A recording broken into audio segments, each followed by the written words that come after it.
જી નમસ્કાર, હું ટીઆર જાદવ. અમારી ચેનલમાં ફરીથી એક નવા વિડીયોમાં તમારું સ્વાગત છે. મિત્રો, તમે ઘણા દિવસથી જેનો ઇંતજાર કરી રહ્યા હતા, તો આજે એ ઇંતજાર તમારો આજે ખતમ થયો છે. તો મિકેનિકલ સાઇડની જે હેલ્પર કક્ષાના જે ભરતી હતી તે ઉમેદવારોનું કામચલાઉ પસંદગી યાદી લિસ્ટ જાહેર થઈ ગયું છે.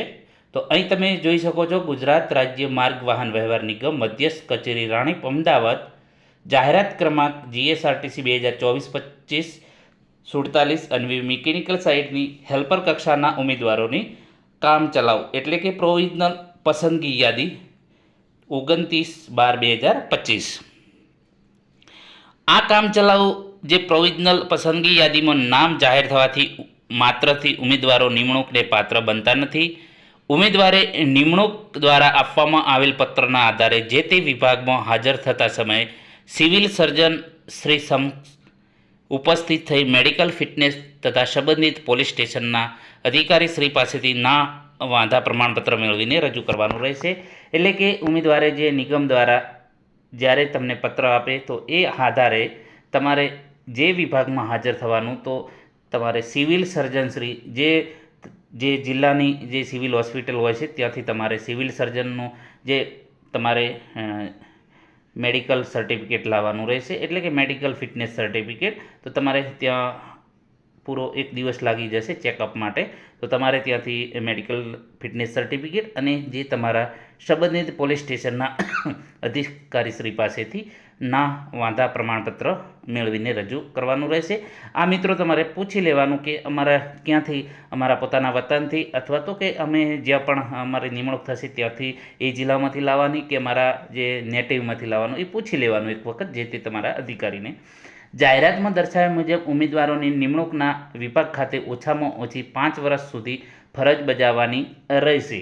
આ સમયગાળા દરમિયાન આંતર વિભાગીય બદલીનો લાભ મળવાપાત્ર રહેશે નહીં, તથા વહીવટી કારણોસર બદલી જો કરવાનો નિગમને અબાધિત હક રહેશે. એટલે કે નિગમને જો બદલીની જરૂર પડશે તો નિગમ કરી શકશે. ઉમેદવાર દ્વારા એક વખત વિભાગ ડેપોની પસંદગી કર્યા બાદ તેમાં કોઈ પણ પ્રકારનો ફેરફાર કરવામાં આવશે નહીં. નિગમના નીતિ નિયમો નોકરીની શરતો મુજબ યોગ્ય જણાય તમને વિભાગ દ્વારા નિમણૂક આપવા કાર્યવાહી કરવામાં આવશે.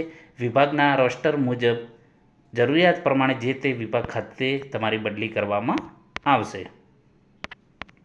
એના પછી વાત કરીશું કે ઉમેદવારે દ્વારા ગુજરાત રાજ્ય સિવાયના બહારના રાજ્યની માર્કશીટ અન્ય દસ્તાવેજ રજૂ કરેલ છે તો તેવા ઉમેદવારોની માર્કશીટની ખરાઈ થયા બાદ નિમણૂક અપાવશે. એટલે કે જે બહારના, ગુજરાત રાજ્યની બહારના જે રાજ્યોમાંથી જે મતલબ કે મહારાષ્ટ્રના છે કે કોઈ પણ બીજા રાજ્યના, તો એ લોકોને માર્કશીટની ખરાઈ થયા બાદ નિમણૂક આપવામાં આવશે. કામચલાઉ પસંદગી યાદી પર જે સમાવેશ કરવામાં આવેલા ઉમેદવારોએ નિમણૂક માટેના વિભાગની સ્થળ પસંદગી ઓનલાઈન પ્રક્રિયા 30/12/25 અને 31/12/25 પૈકી કોઈ એક દિવસે જે કચેરીના સમય દરમિયાન પોતાના વતનના જિલ્લાની નજીકની જે નિગમની વિભાગીય કચેરી ખાતે રૂબરૂ ઉપસ્થિત રહી સ્થળ પસંદગી કરવાની રહેશે. જે આધારે ઉપલબ્ધ જગ્યાઓ પ્રમાણે મેરિટના ક્રમાનુસાર વિભાગની ફાળવણી કરવામાં આવશે.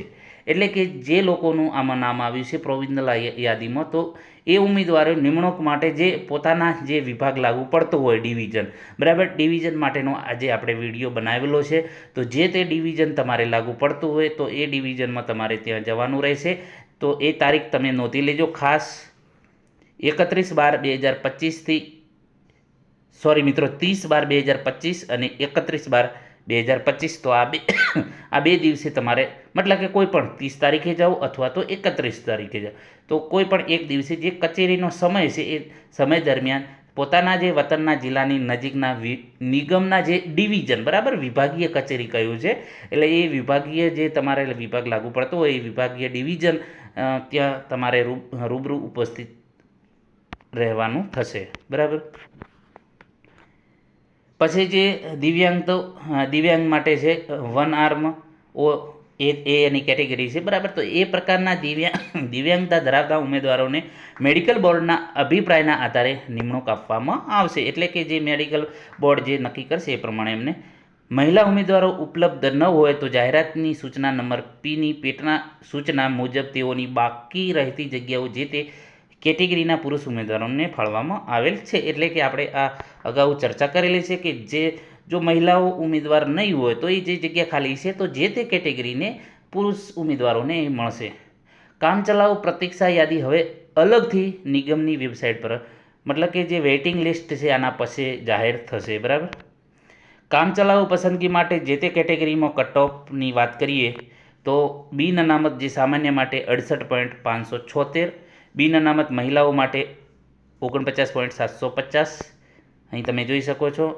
બિન અનામત જે જનરલ માટે 68.576, બિન અનામત મહિલાઓ માટે 49.750, ઈડબ્લ્યુએસ સામાન્ય એટલે કે પુરુષ માટે 60.444, આર્થિક રીતે નબળા વર્ગ ઈડબ્લ્યુએસ મહિલા માટે નથી જાહેર કર્યું. ઓબીસી માટે 65 જે સામાન્ય 65.311, ઓબીસી મહિલા માટે જાહેર નથી કર્યું. એના પછી વાત કરીશું અનુસૂચિત જાતિ એટલે કે એસસી માટે તમે જોઈ શકો છો 65.705, મહિલાઓ માટે જાહેર નથી કર્યું. અનુસૂચિત જનજાતિ એટલે કે એસટી માટે 61.458. તો જે મિત્રો આપણે વાત કરી હતી એ પ્રમાણે જ મતલબ કે મેરિટ અટક્યું છે, મતલબ કે થોડોક ફેરફાર થયો છે. બરાબર. તો આ જે છે આ મેરિટ તમારું કટ ઓફ જે કહું તે. બરાબર. તો મિત્રો અહીં જે પછી માજી સૈનિકો માટે તમે અહીં જોઈ શકો છો દિવ્યાંગતા category A B C D માટે તમે અહીં જે ચેક કરી શકો છો. બરાબર. સોરી મિત્રો, અહીં જે છે દિવ્યાંગતા A કેટેગરી માટે જે છે, પછી B category, C category, D category માટે. બરાબર. હવે અહીં હેલ્પર સિલેક્ટેડ કેન્ડિડેટ આ જે છે પ્રોવિઝનલ લિસ્ટ છે. બરાબર. તો અહીં તમે જોઈ શકો છો આ જે છે સિલેક્ટેડ જે છે યાદી છે જે ઉમેદવારોની. તો અહીં તમે જોઈ શકો છો ટોટલ કેટલા ઉમેદવારો સિલેક્ટ થયેલા છે જે તમે અહીં ચેક કરી શકો છો. ટોટલ આપણે જોઈશું કે કેટલા મતલબ કે સિલેક્ટ કર્યા છે.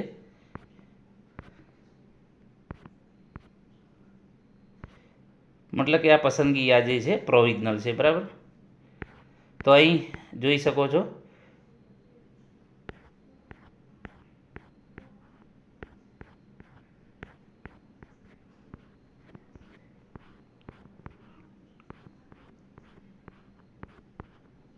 આ દિવ્યાંગતા કેટેગરી માટે. બરાબર.